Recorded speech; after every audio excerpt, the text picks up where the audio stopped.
आइए आज मैं आपको लेके चलता हूँ एक दुनिया की ऐसी जगह पे जहाँ पे दुनिया के सबसे ज़्यादा घिसे पिटे और फ्लॉप एक्टर्स का करियर दोबारा से बनने की उम्मीद होती है। जी हाँ, मैं बात कर रहा हूँ बिग बॉस के घर की। मैं कौन हूँ अगर आप नहीं जानते तो मैं हूँ बिग बॉस का एक राइटर, मतलब कि देखो अच्छे वाला writer. Are you comedy me? मतलब अगर आपको लग रहा है कि अच्छे राइटर नहीं होते तो मैं बता देता हूँ कि थोड़े बहुत तो अच्छे राइटर आपको मिल जाते हैं। ये है पूरे बिग बॉस का नक्शा, जहाँ पे आप देख सकते हैं कि सारे देशों के अजीबोगरीब प्राणी कहाँ से हमें उठाने वो सब हम यहाँ पे पिन पॉइंट करके रखते हैं। चाहे आप बांग्लादेश की बात करें, चाहे नेपाल की, चाहे कनाडा, चाहे अमेरिका। खैर अमेरिका से तो हम कभी कभी ला पाते हैं, कभी नहीं। लेकिन अगर आपने देखा ही हो, पामेला एंडरसन को हम एक बार लेके आए थे जब हमारी टीआरपी बिल्कुल ही गिर चुकी थी। अब हम ज़्यादातर क्या करते हैं कि लड़ाई झगड़े करवा देते हैं। ये है बिग बॉस का हेडक्वार्टर, जहाँ पे आप देख सकते हैं कि बाहर जो चांद नजर आ रहा है ये सिर्फ नकली है, हमारे पूरे शो की एक्टिंग की तरह है। खैर इसके अलावा अगर हम बात करें तो देखो राइटर्स को ये एक अच्छा सा चड्डी बनियान दिया जाता है गिफ्ट में, जहाँ पे हमें पैसे तो देखो मिलते नहीं है, तो चड्डी बनियान पहन के ही हम काम चलाते हैं। खैर ये पहनने के बाद देखो, अरे अंधेरा क्यों कर दे, चलो चलो चलो। अब मैं आपको बाकी का कमरा दिखाता हूँ कि बाकी कहाँ पे क्या होता है। ये देखो हमारे राइटर्स की जगह, यहाँ पे इतने सारे पन्ने बिखरे पड़े हैं क्योंकि राइटर्स को लिखना विखना तो आता नहीं है, इसका हम प्लेन बना के बस उड़ाते रहते हैं। यहाँ से आके आप देखेंगे कि ये है सलमान भाई का कमरा। मुझे यहाँ पे सलमान खान से मिलने के लिए बुलाया गया था, कहा था कि प्रमोशन दिया जाएगा। अब सलमान भाई तो मुझे कहीं नजर आ नहीं रहे, पता नहीं कहाँ पे मैं ट्रिगर इसको दबा दिया तो यहाँ पे अरे अरे अरे अरे लाल बत्ती कुछ है। लाल मतलब खतरा, मैंने हमेशा से पिक्चरों में देखा है। तो क्या मेरे साथ भाई साहब, मैं तो कुछ किया भी नहीं है, मैं तो अच्छा स्क्रीन वाला राइटर हूँ सर आपका। मैंने तो प्रमोशन भी नहीं, अच्छा नहीं चाहिए प्रमोशन मुझे, मुझे बाहर मत निकालना प्लीज। मिनताली गल्ला वीरे, प्लीज प्लीज प्लीज। सलमान भाई, सलमान भाई, अरे मेरे को बचाओ रे, ये बॉलीवुड का नेपोटिज्म हो रहा है भाई साहब।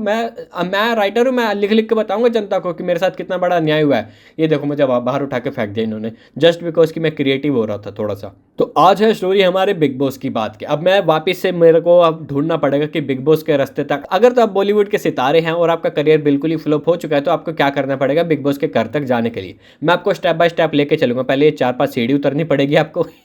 उसके बाद कुछ नहीं करना आपको, लिफ्ट विफ्ट मांगनी है। लिफ्ट तो खैर आपको कौन ही देगा, भिखारी भूखे नंगड़ लोगों को फिर भी लोग मिल जाते होंगे, लेकिन आप तो एक फ्लोप एक्टर हो। उसके बाद कुछ नहीं करना आपको, थोड़ा बहुत खतरों के खिलाड़ी में पहले आना पड़ेगा। थोड़ा ऐसे लकड़ी वाले ब्रिज के ऊपर से कूद काद के जाना पड़ेगा। थोड़ा पहले रोहित शेट्टी को आपको इंप्रेस करना पड़ेगा। अब ये टायर है, जैसे टायर उठा के सर पे आप रख सकते हो, लकड़ी वाले ब्रिज पे भागना है टूटा फूटा। ये थोड़ा सा पब्लिसिटी स्टंट आपको लेने पड़ेंगे, यहाँ पे आपको दिखाना पड़ेगा कि आप छोटे मोटे स्टंट भी कर सकते हो। तो उससे क्या होगा कि बेसिकली होगा कुछ नहीं, आपके करियर में पुश वुश तो नहीं मिलेगा, लेकिन टीवी पे थोड़ा सा आप आ जाओगे। एक बार थोड़ा सा आप आ गए और थोड़े अगर आप अच्छे भी दिखते हो तो हो सकता है कि लड़कियों में, 14-15 साल की लड़कियों में आपकी फैन फॉलोइंग बढ़ जाए। छोटी बच्ची हो क्या? जिसकी वजह से आपको थोड़ा सा लोग जानने भी लग जाए। उसके बाद आपको क्या करना है कि 2-4 पहाड़ वहाड़ चढ़ने, कुछ इस तरीके से। देखो एक हाथ हम सामने रखेंगे, दूसरा हाथ जहां पे आपका है वो आपको पता होना चाहिए कि एक हाथ से आप आगे बढ़ेंगे और दूसरे से आप अपनी इज्जत बचाएंगे। यहाँ कबूतर भी एक पंख से उड़ता है और दूसरे से अपना इज्जत बचाता है, समझ गए? और अब आपको क्या करना है कि बेसिकली ऐसे पहाड़ पे कूद वूद के आपको दिखाना कि हाँ आप भाई कुछ भी करने को तैयार हो। उसके बाद आपको प्रोड्यूसर के पास बुलाया जाएगा। प्रोड्यूसर बेसिकली करेगा कुछ नहीं, क्योंकि उसके पास होता कुछ नहीं है। और अगर आप लड़के हो तो बाई चांस आपके लिए थोड़ी सी किस्मत अच्छी हो सकती है। उसके बाद ऐसा नहीं है कि ये पत्थरों पर घूम रही है, पत्थर बेसिकली आप एग्जाम्पल में लेके चलो कि ये अलग अलग प्रोड्यूसर्स के घर है। आपको यहाँ पे सबके घर एक एक बार जाना है। देखो मैं कास्टिंग काउच को रिवील नहीं करने वाला, लेकिन आपको प्रोड्यूसर के घर जाना है। हर एक प्रोड्यूसर के घर अलग अलग करके आपको जाना पड़ेगा और उन सबको इंप्रेस करना पड़ेगा अपने टैलेंट के दम पे। अगर आपके टैलेंट थोड़े भारी हैं अगर आपके टैलेंट थोड़े भारी हैं तो आप जल्दी इंप्रेस कर पाएंगे। मतलब कि अगर आपके टैलेंट बड़े हैं तो आप जल्दी ही उनको इंप्रेस कर पाएंगे।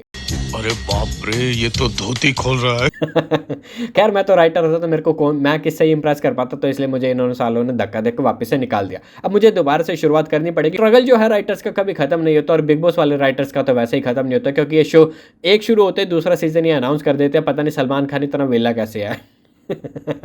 खैर ये लंबे लंबे कुदाक तो मारना मेरे बस की हो नहीं पा रहा है, तो मैं इस पार्ट को अगर मैं स्किप कर दूं तो राइटर्स के बाद फिर मेरे पास क्या चीज़ बचेगी? मेरे पास बचेगा ओटीटी प्लेटफॉर्म। अगर मैं टीवी पे नहीं आ सकता तो मैं ओटीटी के लिए तो लिख ही सकता हूँ, राइट? इस तरीके से मैं ओटीटी, अरे भाई 14 ओटीटी वाले भी नहीं लेते, मेरे को तो गिर गया। अब खैर इसके बाद हम देखो क्या कर सकते हैं अपना यूट्यूब पे या फिर छोटा मोटा कहीं तो अपना शो चला सकते हैं कि नहीं? हाँ वो हमारा चल जाएगा। जैसे इस तरीके से हम छोटी छलांग लेंगे, छोटी छलांग लेके छोटे मोटे हम टीवी शो बनाएंगे, छोटे मोटे डेली सोप हम बनाएंगे। अब उसमें थोड़ी मौज मस्ती करेंगे, डालेंगे, ज़्यादा कुछ नहीं करना। मल्लू भाभी वाले सीन हम डाल देंगे, लिख देंगे और अपने आप को क्रिएटिव राइटर दिखा के किसी न किसी लड़की का जीवन वैसे ही खराब कर देंगे। अब देखो ये सब चलता है राइटिंग की दुनिया में, अब क्या ही हम कर सकते हैं। खैर ये सब मेरे हाथ में तो नहीं है। अब देखो यहाँ पे मुझे क्रिस्टल भी मिल गई, यानी कि यह है मेरा अगला मौका। अब ये अगला मौका कैसे है, किस तरीके से हमें मिल सकता है, वो सब तो खैर मैं आपको नहीं बता सकता, क्योंकि कॉन्फिडेंशियल चीज़ें होती है। अब मतलब प्रोड्यूसर की कॉल आई गई थी और दूसरा हाथ भी आपको मेरा नजर आया ही होगा। और अगर आपको बॉलीवुड में बने रहना तो आपको एक दो लोगों से तो बिल्कुल ही बना के रखनी पड़ती है, जिसमें सबसे टॉप पे है अपने सलमान खान। अब सलमान खान से अगर मैंने पहले ही बिगाड़ दी, मैंने तो यार उनको एक छोटा सा सलाह दिया था कि सलमान भाई एक शो में, एक एपिसोड में आप क्या कर ट्राई करके देखो कि एक अच्छी एक्टिंग आप करके देखो। उन्होंने पता नहीं क्यों इस बात का बुरा मान गया और मुझे धक्के दे के बाहर निकाल दिया। खैर मतलब वो तो खैर उनकी बात होगी, लेकिन अगर आप कोशिश कर रहे हैं बॉलीवुड में जाने की तो थोड़ा सा ना बना के रखना सलमान भाई है, क्योंकि मतलब देखो नेपोटिज्म वाली तो बात अलग होगी, लेकिन सलमान भाई से अगर नहीं बनी तो आप बॉलीवुड में नहीं बन पाओगे ज़्यादातर, ठीक है ना। तो बॉलीवुड के अंदर एंट्री मारने के लिए आपको अपनी इज्जत से ज़्यादा सलमान भाई की इज्जत बचा के रखना ज़्यादा ज़रूरी है। खैर मुझे तो यहाँ पे मेरी मंजिल क्लियर नज़र नहीं आ रही, लेकिन अगर आपको आपकी मंजिल नज़र आ चुकी है तो उसकी तरफ आप बिना देरी करे बैग उठाओ और भाग लो, निकल लो। लेकिन उससे पहले क्या करो, हमारे चैनल की यार जो सब्सक्राइब की बटन है इसको ज़रूर दबाते जाना, ठीक है। और ऐसी ही फ्यूचर वीडियोज़ के लिए आप हमारी क्या कर सकते हो, टिंग टोंग वो घंटी को भी दबा देना। अगर आपको ये वीडियो अच्छी लगे तो आप दिल खोल कर कमेंट कर सकते हो, और अगर आपको अच्छी नहीं लगे तो चुपचाप लाइक करके चले जाओ, कोई दिक्कत वाली बात नहीं है। इसी के साथ हम मिलते हैं अगली वीडियो में, तब तक के लिए खुदा हाफिज़।